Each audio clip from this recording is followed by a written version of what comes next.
Good morning, everybody. This is Man Coverage. This is Knoxville Nate Digital, and James Bonneville coming to you live on Sunday, December 4th, 2024, talking a little college football with you, as we always do. It is the off season, but as we all know, in the NFL and in college football, there is no off season any longer. In fact, we had a game yesterday, James. We're going to talk about that today. And we're going to talk about everything else that's going on. Oh, did I say December? February, February 4th, not December 4th. Sorry, everybody. I'm a little tired. It's been a long week. I'm a little roughed up, but I'm here, and we're going to break it down for you as far as what's going on and talk about the Reese's Senior Bowl and everything that transpired with not only just the game yesterday, because honestly, the game doesn't really mean a whole lot to me personally. It's the week of practice that kind of stands out more in my mind because you get to see the one-on-ones, you get to see the guys really battle it out, and that to me is what holds the most water. But obviously, we've had a ton of coaching changes, and before we get into the Senior Bowl, I want to talk a little bit about some of the new guys that are taking over and going to be starting fresh at new schools. And one in particular that kind of stood out to me that I want to talk about today, James, is obviously the Arizona coach who really turned that program around and did a phenomenal job last year, and now is heading to Washington. What do you think about that move, and what do you think about him as a coach, James, and him taking over for the Huskies? Well, I actually I've seen him actually coach because he was brought in by Tim Brewster to be the offensive coordinator, the second offensive coordinator under the Brewster regime at Minnesota. Mike, excuse me. Mike Shanahan was heavily endorsing him coming up. And one of the big drawbacks on him when he first came to Minnesota and his, trail of assistant coaching jobs since then with Minnesota, the Seahawks, Miami of Florida, Jacksonville, Michigan, UCLA, the Rams, Patriots, now head coach of Arizona and Washington.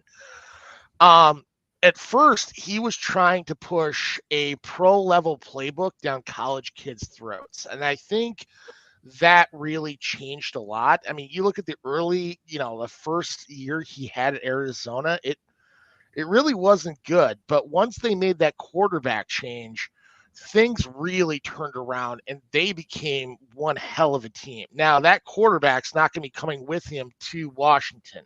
So, one of those things, it's like kind of a wait and see. But more importantly, now Washington lost a ton of players to the transfer portal and to the draft, and they're going to the Big Ten, where their schedule is not easy. So it could be a rough transition in Seattle for the Huskies starting it off. So, yeah, that's why I wanted to bring up Jedd Fisch first, because I think it might be a rough transition. It might be a rough beginning just because of all the departures. He's going to have to start fresh there, and the expectations have been raised due to not only just Kalen DeBoer, but the last couple of coaches there have had success. And I'm talking about Coach Peterson and some of the others that have been in charge over there have gotten that program back to respectability where it should be. And so I think the expectations are going to be raised. And I don't know what kind of leash he's got. But I would assume they would give him at least 2 to 3 years to get his program in place. Would you agree with that?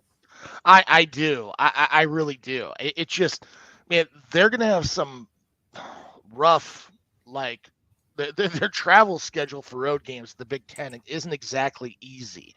I mean, obviously they start off against Weber State and Eastern Michigan. I count that as 2 wins in the books for them at Husky Stadium. But then you got to turn around and play Washington State, and you got to believe Washington State is going to circle that game on the roster since they left them to go to the Big Ten. And I mean, they're an in-state rival. They play for the Apple Cup.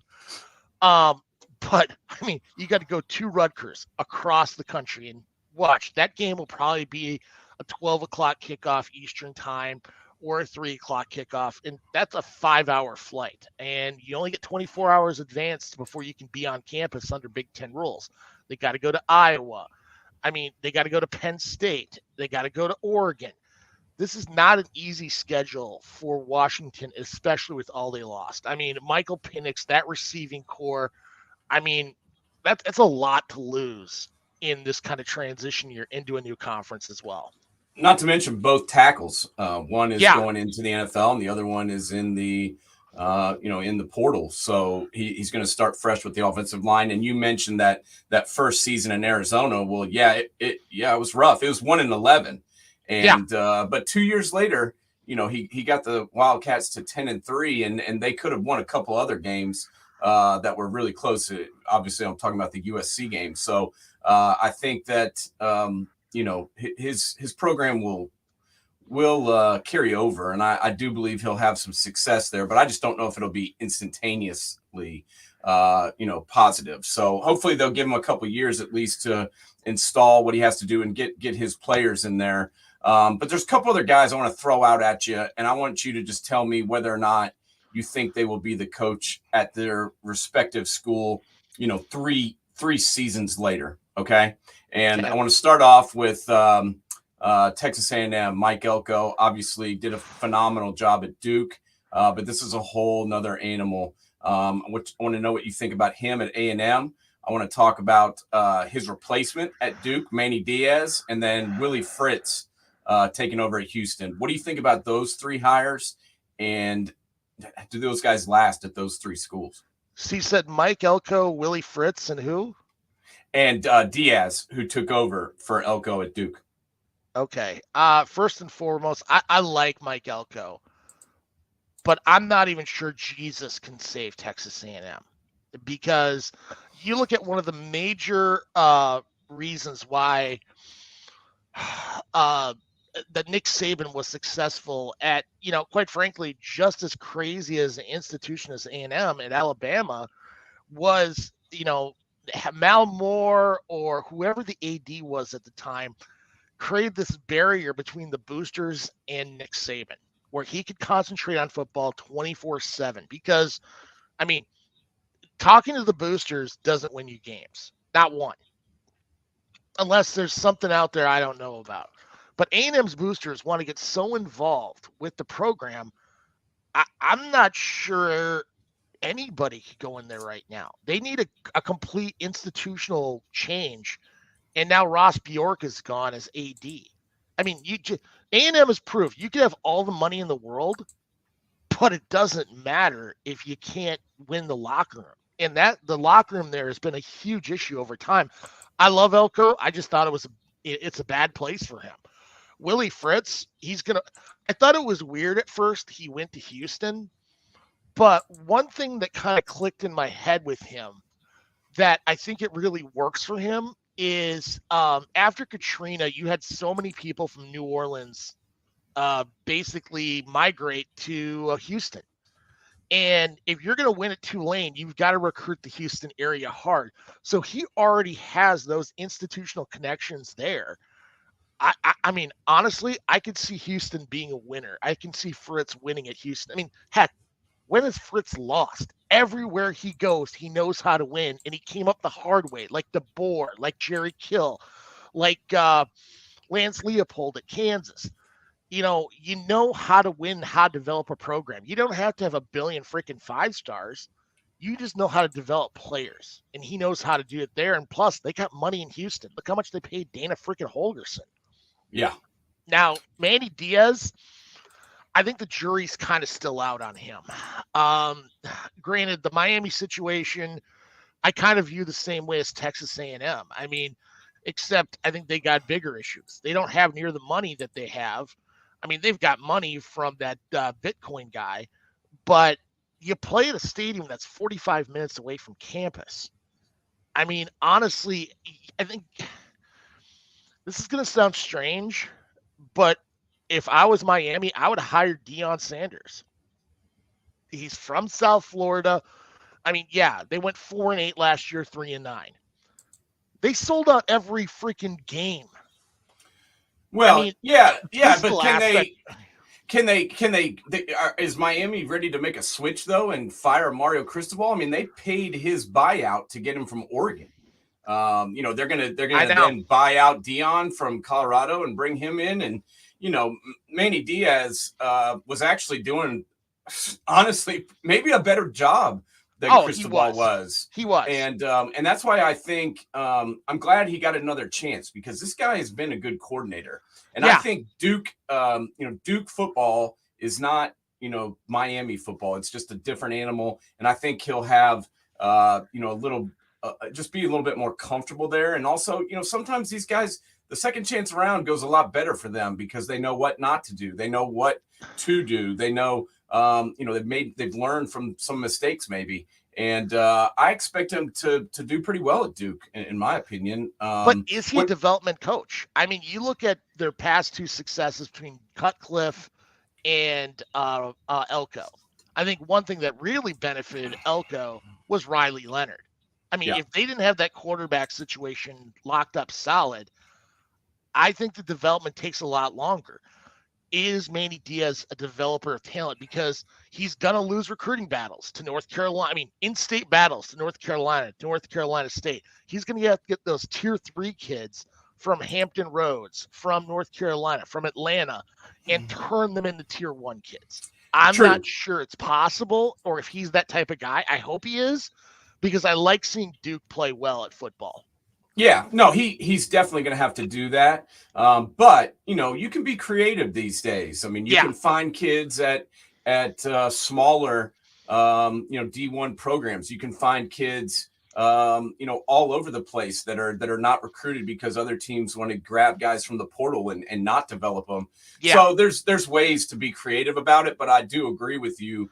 We're going to see whether or not he can develop guys because you have to do that at a school like Duke. You have to be able to take a 3-star or a 2-star kind of guy and make him into a solid college football player. So we'll see if he can do that there. But some guys that have turned themselves into college, good college football players and NFL prospects showcased their talents this past week down in Mobile, Alabama, at the Reese's Senior Bowl, the 2024 Senior Bowl. Maybe one of the best rosters they've ever put together down there. They changed the rules. They're allowed to bring juniors now, which I think it's a good thing. I mean, if people are leaving school, let them play in the All-Star games if they want to, right? Yeah. I mean, I always kind of was like, well, he's gone. I know they call it the Senior Bowl, but who gives a shit? Call it something else and let the guys that are good play in the game. So I like the new rule and obviously took a good hard look at that week of practice to see who I thought looked good and, watched the game yesterday as well. But as I mentioned before, the game to me is tough to evaluate because these guys have never played together. They learned an offense and a defense in a week. Now it's good if you can, pop out on tape during the game, but I'm not going to kill anybody for their performance. Well, actually I might today just because some of them were really bad. But that's not my fault if they crash and burn during the game. So I may bring that up.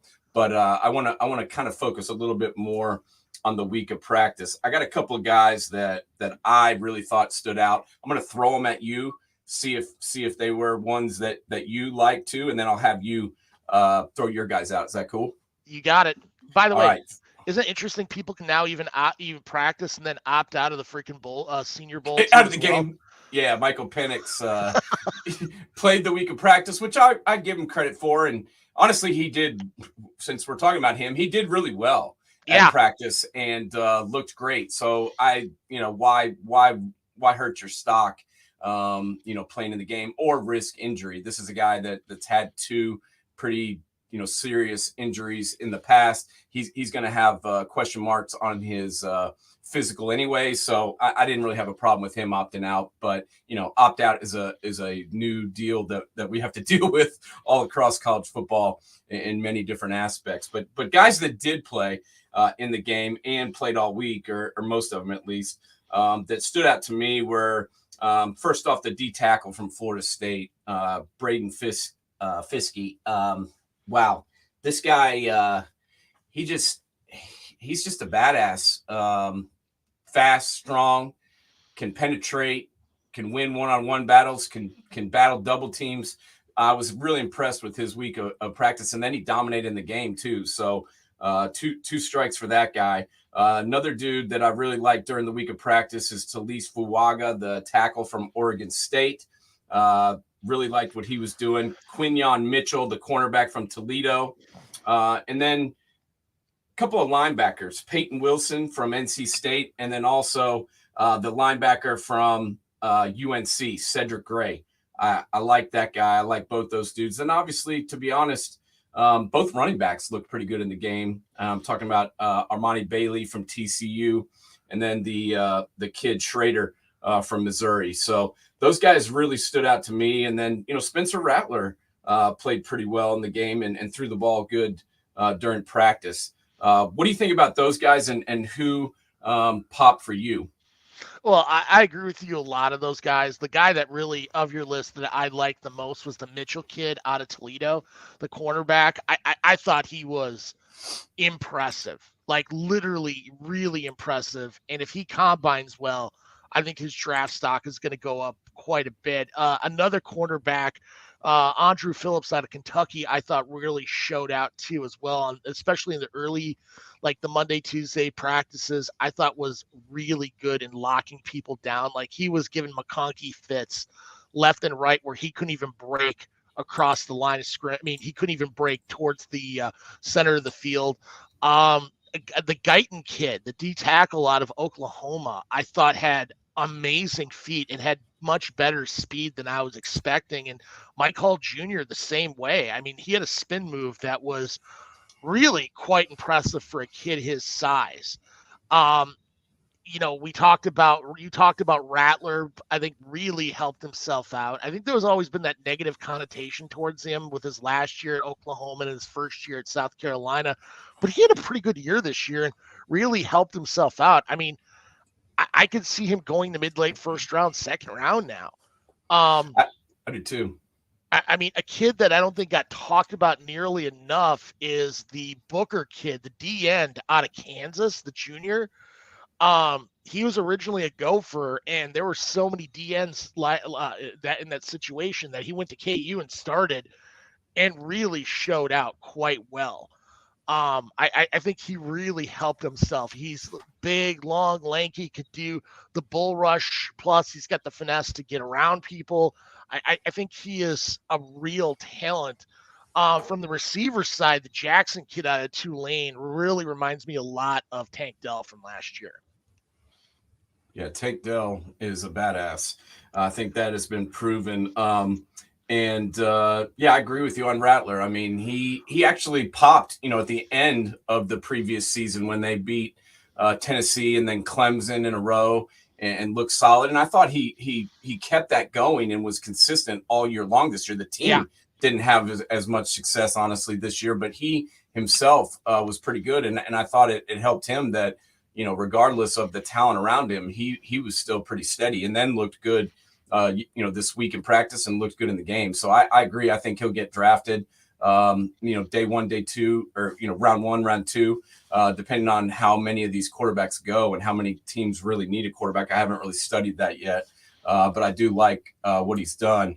And then a couple more for me, and then we'll go key it back to you. I just want to get your thoughts on these guys. One more is the corner out of defensive back from Notre Dame, Cam Hart. Liked him all year and liked him even more watching him in the Senior Bowl. And then Darius Robinson, defensive lineman from Missouri, guy can play inside and outside. Really liked him. What do you think about those two guys and who else you got? You bring up Robinson. He was somebody on my list too as well. And where I'm not going to lie, I didn't know much about him until I saw the bowl game against Ohio State. Yeah. I was blown away how quickly he got off the line of scrimmage, like literally blown away.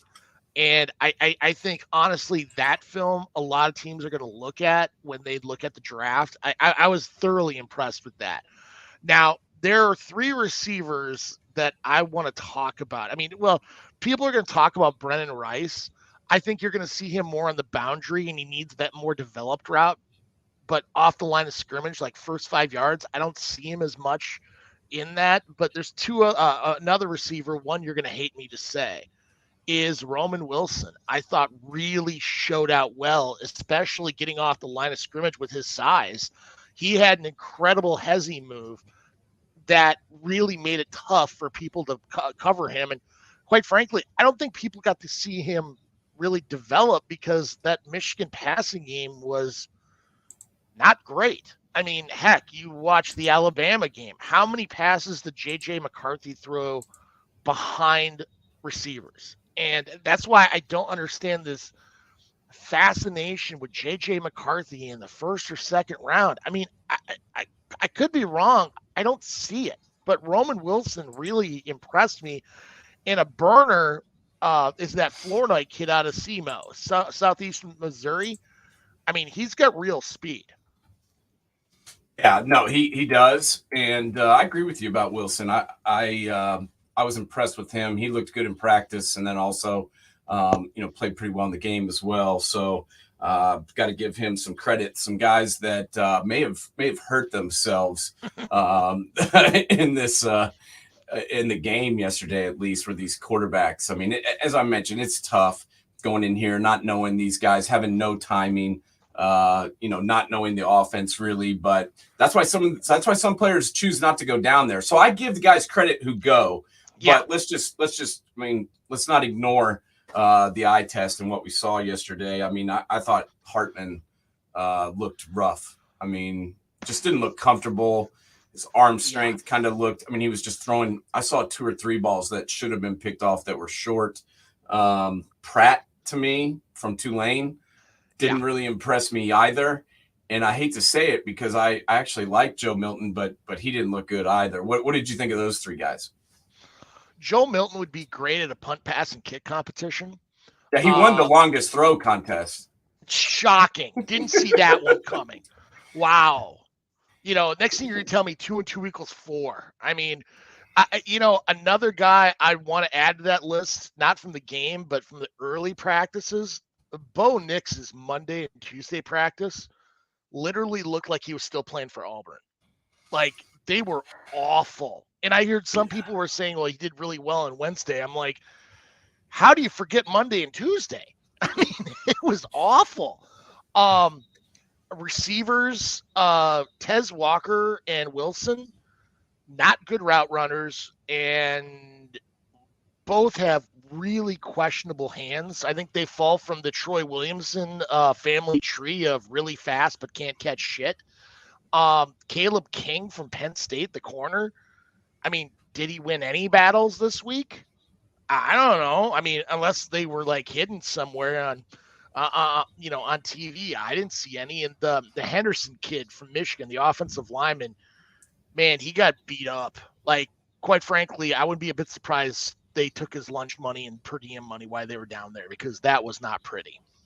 Yeah, and that's why some of these kids don't choose not to go down there.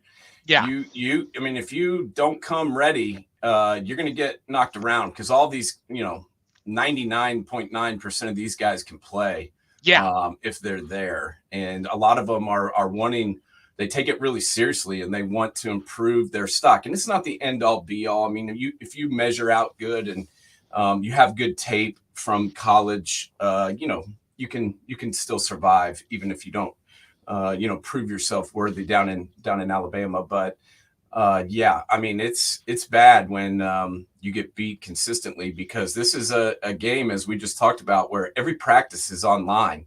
Every practice is shown on the NFL Network and then replayed, and people go and watch it. Not just me and you, because we're crazy, but other people as well. And then, the game's on TV now, and it's gaining more popularity each year, especially now with the juniors being able to play. So, but kudos to the guys that did go and showed out, because I do think that helps some people, and in the past has proven to improve some guys' draft stock.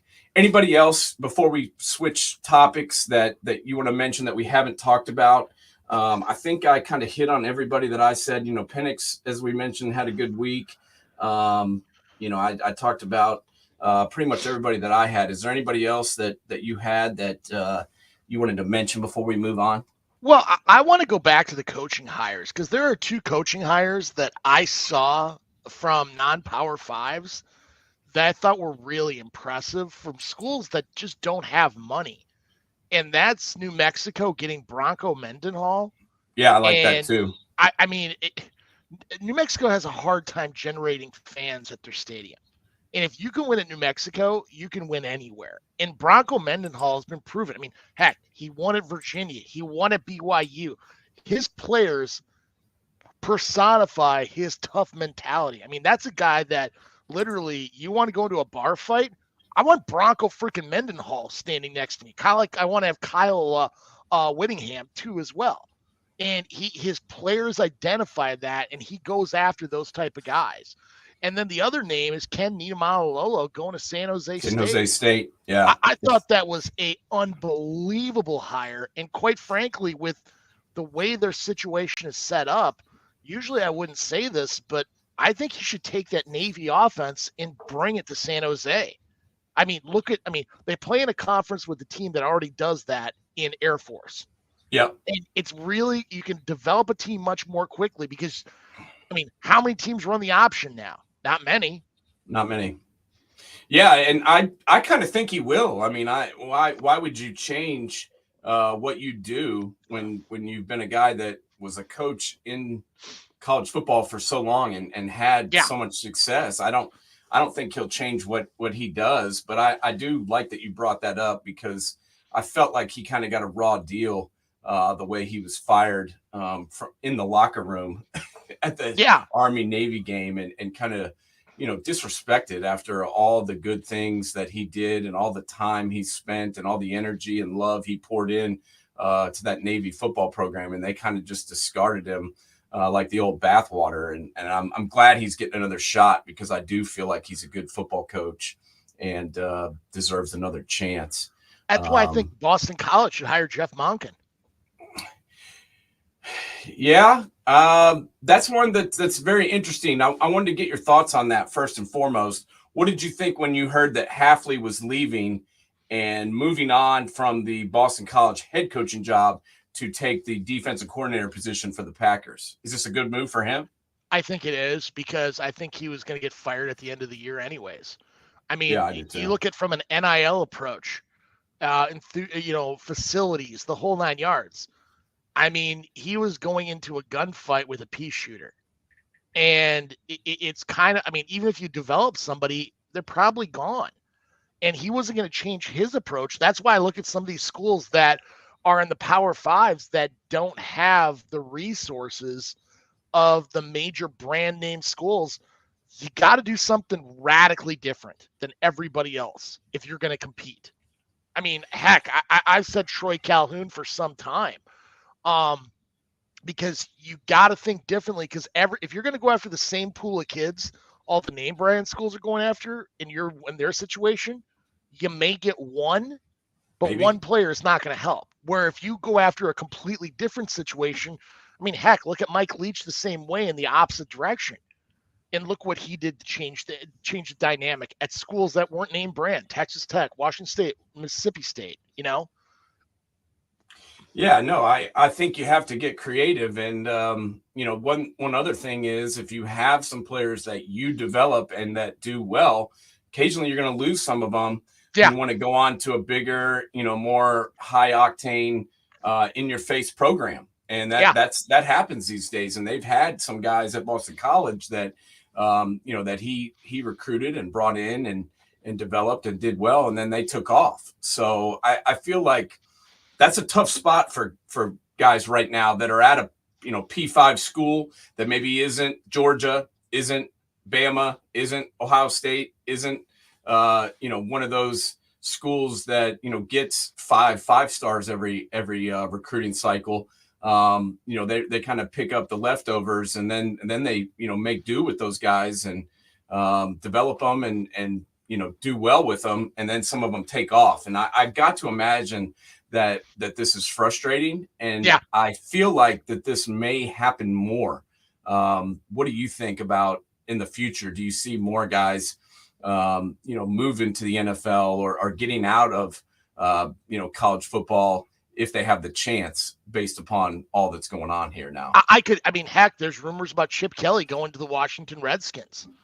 I mean, I think you're going to see a lot of these coaches who realize, they just want to coach football. They don't want to be freaking, negotiating with agents, because it's a different game than it was 3 years ago. I mean, that's why I look at a guy like Kirk Ferentz. I mean, if you're like one of those old school lifers and you're in your 50s and 60s, I mean, Mike Krzyzewski left. Roy Williams retired. I mean, you're seeing it happen over and over again. Jim Boeheim thought he would never leave. Yeah. But I mean, that guy's been coaching since Jesus Christ spoke in Omaha. I mean, it's a completely different style to recruit, to coach. I mean, heck, before you could just, if a kid plays like crap, you bench him. Yeah. Now you got to sit there and think twice. What do I do? Because if I bench him, he could up and transfer out. Yeah, it's definitely a different world that we live in now all across the college football landscape, because you have to be very careful how you handle these kids. And as we've talked about time and time again, you have to recruit your own team after you get them on campus constantly to make sure that you know what's going on in the head of each and every kid, because if you're not tuned in and if you're not dialed in with each one of these kids, you could be in for a rude awakening, because they may or may not choose to jet out of your program at any moment. And so that to me is what may lead to some guys choosing to go to the NFL if they have success in college, or like the Hafley move. I mean, I wasn't really surprised at all. As you mentioned, we thought he might get fired this year. Yeah. And when they decided to bring him back, I was a little bit surprised. I was happy, because I do think he's a good football coach. I remember him from being a tremendous defensive coordinator at Ohio State. Whether or not that means he's a good head coach, you never know. But Boston College is not like it used to be. It's not like Matt Ryan. When Matt Ryan was there and Hasselbeck was there, back in those days, Boston College was still kind of a big name. And to be honest with you, they're really not anymore, James. I mean, they're not. There's programs that used to be, in the thick of it 10, 12, 15 years ago, 20 years ago, who are not really in that position anymore. And, I think this is not something that is going to go away. I think there's going to be other programs that have trouble, keeping up with some of these other schools, the way that the money is being, pushed around. You agree with that? You look at a school like Boston College. I mean, they reinvented themselves. I mean, because back in the 70s, when everybody except BYU was running the ball over and over and over again, what did BYU do? They went in the exact opposite direction. They brought in guys like Jack Bicknell, Tom Coughlin. I mean, you may have heard of that guy before. I mean, he's, been in a few Super Bowls. Dan Henning, Tom O'Brien. I mean, they took it from they realized they can't, go into a gunfight with a pea shooter, so they became a passing organization. Now everybody's passing. They've kind of regressed, because let's be honest, Boston up in the Northeast is not a recruiting hotbed. I mean, if you take Georgia and put it in the Northeast, do you think they're getting five stars every year? No, because they're not the recruiting base there. No, but there are some programs that used to have a lot of success that have found a way to come back. And one of those schools is right here where I live in Knoxville, Tennessee, the Tennessee Volunteers. And today we've got a guy who used to dominate for the Vols that's going to join us. And we're going to talk to him right now. I'm going to bring him in. Coach, can you hear us? I can hear you, man. How you doing? Hey, we're doing great, Gerald. Thank you so much for joining us today. How you been? Been well, my man. How you guys doing? We're doing good, man. We're just talking a little college football, because that's what we do. And want to get your thoughts. We were just talking about some teams that kind of dropped off and have come back up. And obviously we got to talk about your Vols, man. Heupel seems to be like he was the right coach. Give us your thoughts on the last couple of years of the Heupel regime and what you think about your old alma mater going forward. Well, for one, I think he's done a great job of kind of resetting the culture in terms of just going out there and playing, playing at a high level, and living up to his standard of excellence. I think he's done a very good job with the guys. Obviously, this past year was maybe a little bit of a down year in terms of what we had saw the year before, but he I think he's done a really great job. Now, I want to kind of talk about your recruitment because honestly, when Nate said you were coming on the show, I remember looking in back when Rivals was Rivals and, Scout and watching your The good recruitment. old It seems like right. I was kind of chuckling, like it felt like yesterday you were getting recruited to Tennessee because everybody was on you. You know, since your father played football, was there the pressure? I mean, he went to Arizona State. Was there pressure there and to go to your father's alma mater? And what was that process like for you going through that? Granted, now it's completely a different environment at all, but what was it like for you during that whole time period?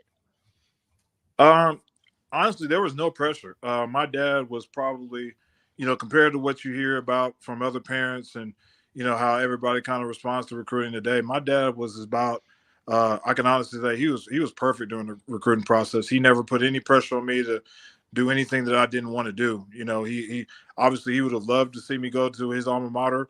I definitely I took couple of visits out there and seriously considered it, but he wanted me to do what was best for me and what I felt what was in my heart was the best place to go.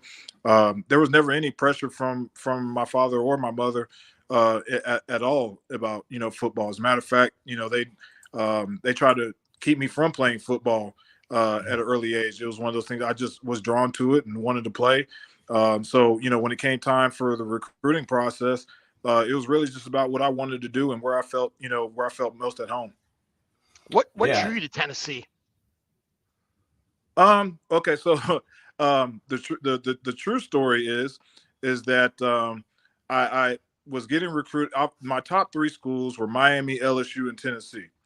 Um, Miami was really the school that I wanted to go to, but Butch Davis left and Yep. took the Browns job. Actually, even before that, Florida was the place where I really wanted to go because I love Steve Spurrier. I love what he did. Fred Taylor was one of my favorite running backs in college. And I wanted to kind of, see if I could duplicate that kind of, the production that Fred Taylor was able to do. So I really wanted to go to Florida, and then, like I said, Spurrier left, went to Washington. Then the next year, Butch went to Cleveland, Cleveland. and yeah, and then Saban was at LSU, Mhm. and I really fell in love with Nick and everything that he was all about. Um, but at the last minute, there were some words out there that he possibly may leave and take a pro job. And I've been around football my entire life, so I knew what being around a coaching change was like. And I didn't want to have any parts of that. So Tennessee was the next school on the list, and I did have a good relationship with Coach Fulmer, and obviously just being an hour and a half up the road from Chattanooga, it was a good place for me to be. Obviously, close enough for my parents to get to, and knew a lot of the students that were there because I went to high school with a lot of people, and it felt like a second home. So that's how I ended up at Tennessee. Nice. Well, let's stay right there since you brought it up. Guy recruited you at LSU and then, went to the NFL and then came back to Alabama.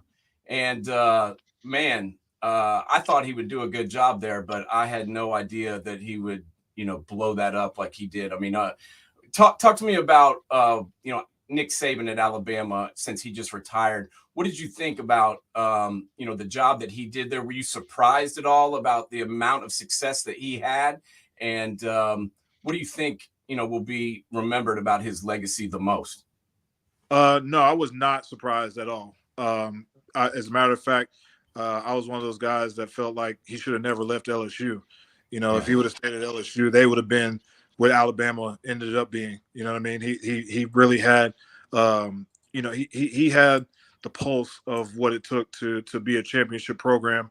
And he just understood everything that it took.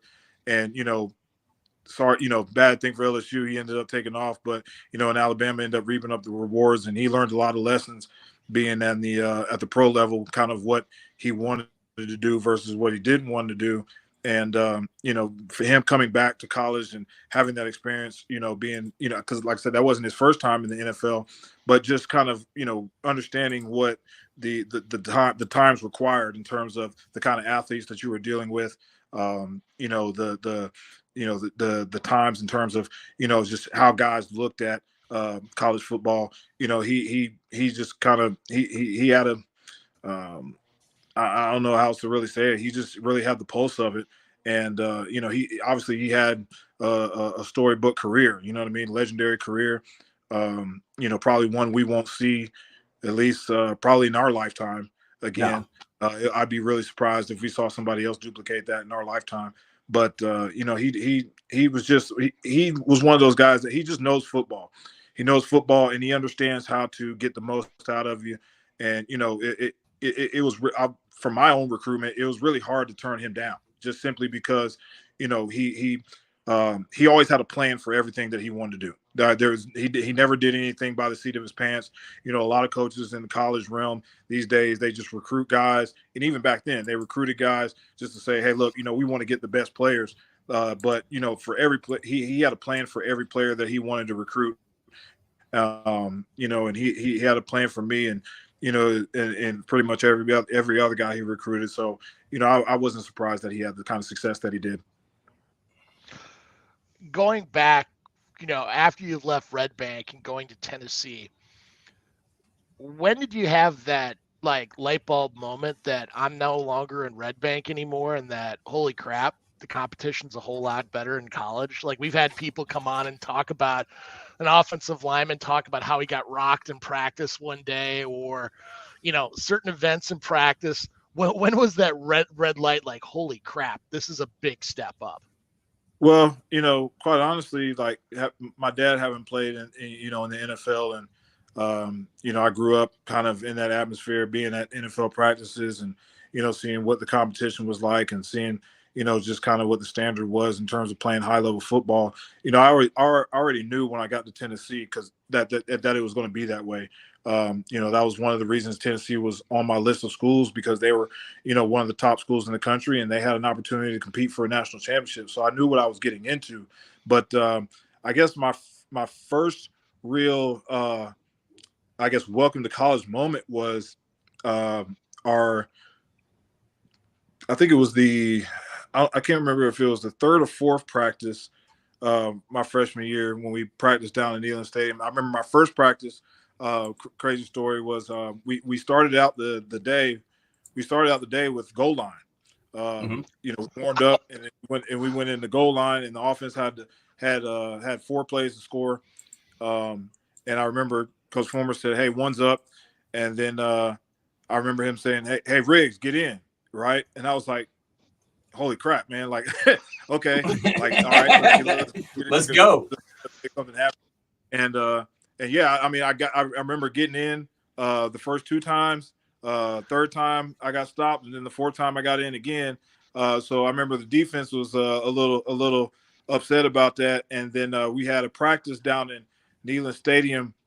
I think it was the 3rd or 4th practice, and we had another red zone drill. And just so happened, I was, you get excited sometimes, and you just kind of, sometimes things kind of just, your mind kind of goes somewhere else. I remember I stepped the wrong way. I got the ball, and Kevin Burnett absolutely just destroyed me. Hit me, smacked me dead in the mouth. And he actually said, when he did it, he actually said, "Welcome to the SEC." And it was funny. All right, man. That'll never happen again. I was like, that's never going to happen again. I think the one and only time other than that happened was the first year I ever played football. So I was kind of like, all right, man, this is exactly what I expected. And, I was ready to compete from there. Yeah. Well, Kevin Burnett's a pretty damn good football player, man. That guy is one of my favorite players of all time. He was one of the best, man. He Kevin was Kevin was a mentor of mine. You know, Kevin. I owe definitely, a good amount of my success at Tennessee to Kevin. Because he would challenge me every single day in practice, and he made me work hard, and I respected him completely. Just because of the way he handled his business. Obviously him, doing things the way he did, coming up the way he did. Being a captain. I just respected him completely, and he was one of the guys that kind of took me under his wing, and I'm I definitely appreciate being able to play with guys like Kevin Burnett. Yeah, one of the greatest players I've ever seen, and one of the nicest guys I've ever met. So, love Kevin Burnett.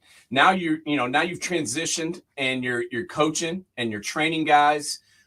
Just talk to us a little bit about how the whole process has changed. With the changes in college football, with the guys being able to hop around to different schools a little bit easier, and also with the money factor. You're dealing with that on a daily basis with kids that you're, coaching, and kids that you're training and getting ready to go to college football. How is all of the changes in college football changed how it affects the kids at the level that you're, working with? Well, if anything, it's changed it in the sense that, these guys want to go. If guys that, first of all, guys that have the ability and have the talent to go to that level straight out of high school, they've got to basically decide, from the get go, like what kind of player they want to be and how much work they want to put in, and the dedication that they want to have to get to that point. Obviously now with the transfer portal, things like that college just don't have. You know what I mean? They don't have to, they're very able to take guys that have playing experience at the college level. So you have to be a guy that really, exudes all the qualities to play at a high level at a school like Tennessee. So, getting guys to understand that at a much earlier, I guess I say a much earlier point in their career is probably a little bit different. It's not like, when I was in school where, you kind of had a couple years to figure it out. And then, obviously when you get recruited to a school, you still had another year or two to figure it out. A lot of these coaches, they've got to win now. You know what I mean? So they want guys that can help them win now. So, but with that being said, it hasn't changed that much, because at the end of the day, if you're a guy who wants to play, at a big time school like a Tennessee, like a Georgia, Alabama, USC, places like that, you've got to be prepared to go in and do your best to try to get on the field day one. Yeah. And just a follow up to that, obviously the guys that are 4 or 5 stars, they're still going to get brought in. Hey, I lost you guys. I don't hear you right now. Sorry. All right. Can you hear me now? All right. Can you hear me now? You got us? Oh, hold on. I lost you. Hold on. All right. All right. Hold on, guys. Let me know I can't hear you. All right. Let me see if we can fix you. Hold on. All right. Can you hear us now, Gerald? I think his screen's froze. Uh-oh. Bear with us, folks. We're going through technical difficulties. Yeah, hold on a second here. It's the live show. Yeah, well, hold on. Let me see if we can reboot him here. I can hear you guys now. You got me now? Perfect. Okay, yeah. Sorry about that. The old internet for you. But just following up with that, obviously the 4 or 5 star guys are still going to get plucked off easily and get to choose where they go. But I feel like with the portal and what you were talking about with some coaches wanting guys that were already proven at the college level, that some of the, lower level recruits are getting affected. What can they do to still get noticed? And are you seeing more guys going to junior college or going to smaller schools maybe than they used to? You definitely see a little bit more of an uptick in guys going to smaller schools. considering, the way that just the big schools are handling things. But at the end of the day, man, you just got to go out there, man, and play well. Obviously show up on Friday nights, and be a guy that, that gets the job done, and then that people, look at and say, hey, man, that's the player. You know what I mean? At the end of the day, man, you gotta go out and perform. You know what I mean? So if you can go out and perform at a high level, that's always going to get you recruited. You know what I mean? Obviously, there's different factors involved. Level of competition. All those different things. But at the end of the day, man, if you're a guy who goes out and makes plays, you're still going to get an opportunity. Now, you've seen not only in your own family with your brother and your father, but throughout high school, college, and the pros, you've probably had many, many mentors throughout that time period. You talked about Kevin a little bit. What was the best piece of advice that you've got that you now are bestowing upon the people that you're coaching and training to help them out, be better athletes and better people as a whole? Just always be prepared, man. Always have the mindset to be prepared. Never take a day for granted. Because like I said, when you get out there, man, every opportunity you get to go out there and play the game, it's a job interview, right? And if you want to play at the highest level, every chance you get to go out there and show what you got, it's a job interview. So I tell my guys, man, just always be prepared, man. Do whatever you got to do to be prepared. If that's what you truly want to do, have the right mindset, and never take a day off. Never take a day for granted. And always go out there, man, and play your hardest. Play every day like it's your last, man. Train every day like it's your last. And just do everything you possibly can to give yourself every opportunity to fulfill your goals. So now your brother played at Florida and Notre Dame. Mm-hmm. Let me guess, there's a little bit of talking going on before Tennessee and Florida play, or if Tennessee ever plays Notre Dame, a little talking between you two? Honestly, man, like, we talk a little bit, you know what I mean? But we're also, we're football lifers, right? Yeah. So, for us, it's very much, black and white. Like we know, like, hey, man, Tennessee's probably going to be the team that's going to win the game this year, or Florida's going to be the game that win this year. You know what I mean? So we don't really get into a whole much of a trash talk, but we just talk about the game in terms of, schematics, X and O's, things like that. Every now, we might shoot a joke or two, once the game's over, and be like, man, you know what I mean? Like, yeah, y'all, y'all got dragged a little bit, but you know what I mean? But for the most part, man, we're football lifer guys. And, we just, we have a great rapport in terms of, we just love talking the game. You know what I mean? So yeah. We don't really get into much trash talk, but we just love talking about the game. Yeah, there's no doubt. And just thinking back on it, at your time in Tennessee, you played against so many great players, and obviously played with a lot of great players. But who was that one guy that you played against on defense that stuck out to you, and that you still remember to this day? I would say Sean Taylor, man. When we played Miami, they had a number of great players, but Sean Taylor stuck out, man. He was a dude. I mean, I don't know what else to say other than that, man. He was just a dude, you know what I mean? So in terms of just guys that I played against, I remember Channing Crowder was a problem as well at Florida. He was a big guy. He wasn't exceptionally fast, but once he got his hands on you, man, it was hard to get away from him. But for the most part, man, he was just, those two, probably the two guys that really stick out to me. Honestly, as soon as you brought Sean Taylor up, all I could think of when he rocked that punter in the Pro Bowl. I mean, yeah, that was unfair. That was completely unfair, man. But it was funny too. You know what I mean? Like, hey, look, you as a punter, like, look, hey, you got your chance to run the ball, man. Hey, you got to deal with what comes, man. He got stroked, man. So it was it's part of it. He wasn't the only guy that got stroked by Sean Taylor. That's for damn No, sure. he definitely wasn't the only guy, but I think he's probably one of the guys that got it the worst. So Yeah. it was definitely funny to watch.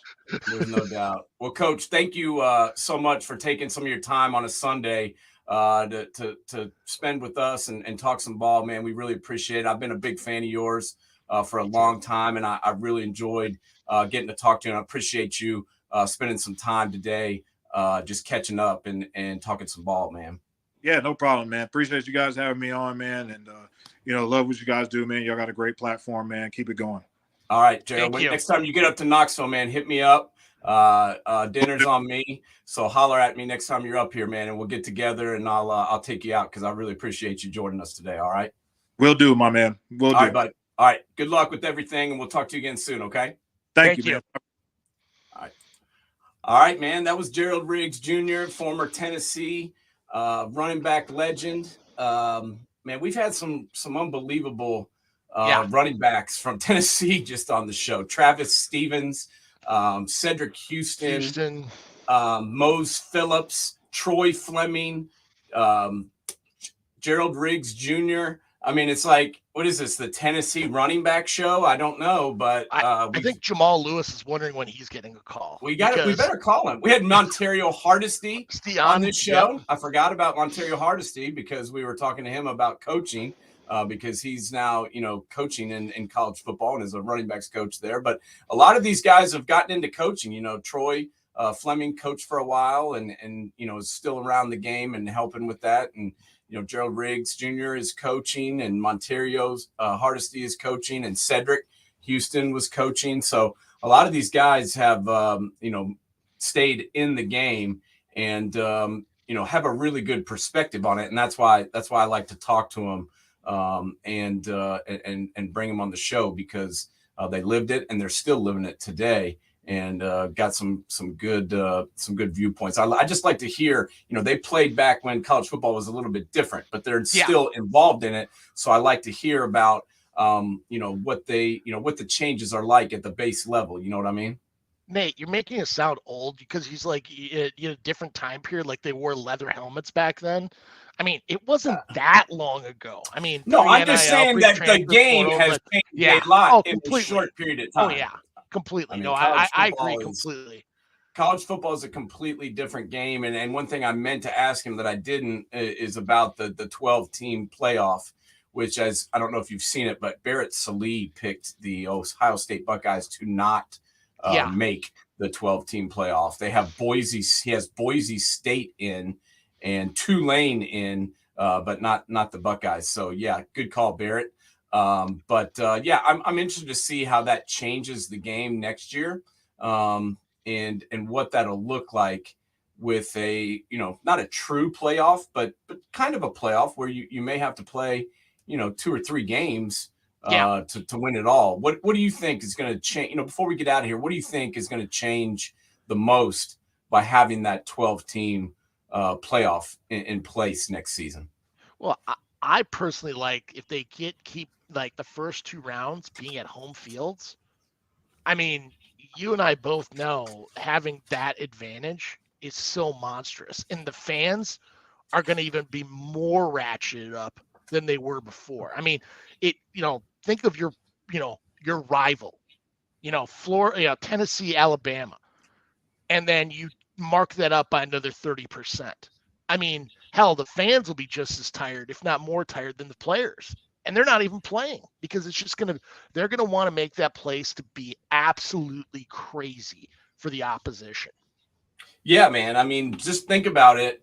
The Fiesta Bowl or the national championship game or something like that, being at home. Now, the national championship game obviously still won't be there. But, yeah, I hope they keep that because I know they're doing that this year. But there's talk about moving those games off-site in the future, and I hope they don't do that. I hope they leave, the first round games at home stadiums because I think that makes a big difference. The fans. I mean, let's be honest. Going to a bowl game is not cheap because they ratchet up ticket prices. The tickets for the game are ratcheted up. And it's just hotels, flights, hotel. rental Yeah. cars, I mean, everything is meals. different. Where you have it in a home stadium, need it be Neyland or Sanford or the Shoe. I mean, heck, we're even throwing elements into the game.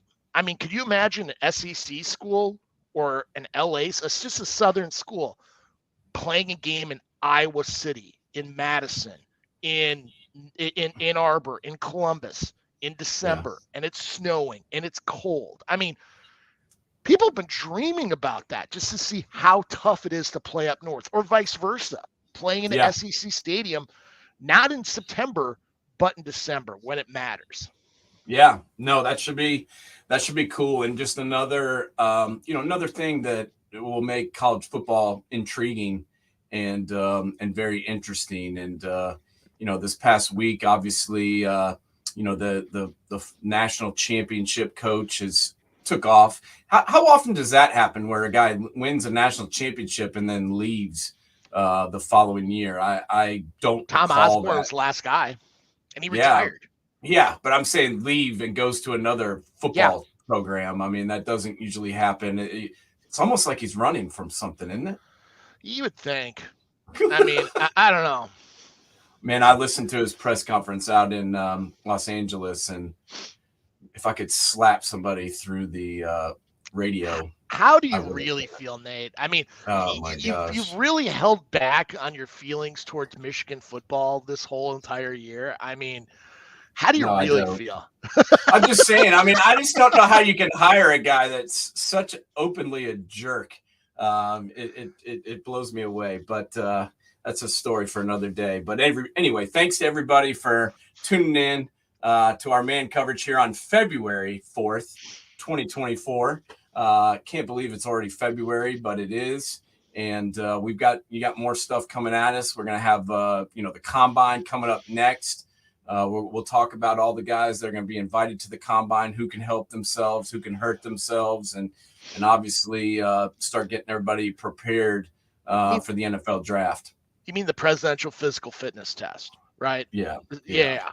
Well, it's another factor, and it's another way that these guys can help themselves or hurt themselves as they move forward.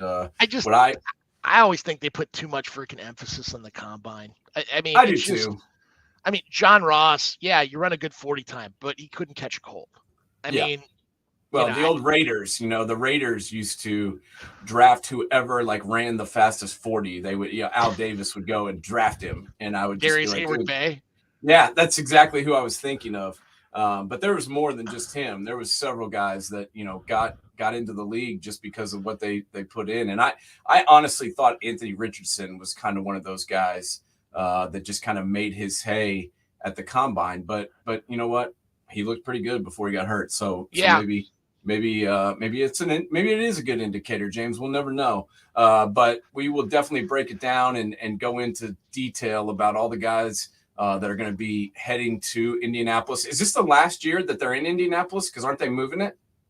I didn't know that, but it makes sense to move it around. I mean, I know they are going to, but I don't know when. I know that they've done it. They've done it in Indianapolis because of its centralized location, and also because at that facility there, where the Colts play, they built. They did it with the combine in mind, and built the medical facilities right in the building and did all that. So it's kind of made sense to keep it there. But I have heard that it may move around in the future. A lot of these, newer stadiums have medical facilities built right in with them right now. So I could see them moving it. I mean, I think the bigger issue would be hotel space, because you don't want them traveling across town to do their stuff, that they could go back and forth as need be when they need to, because the hotels from the stadium in Indianapolis are really close.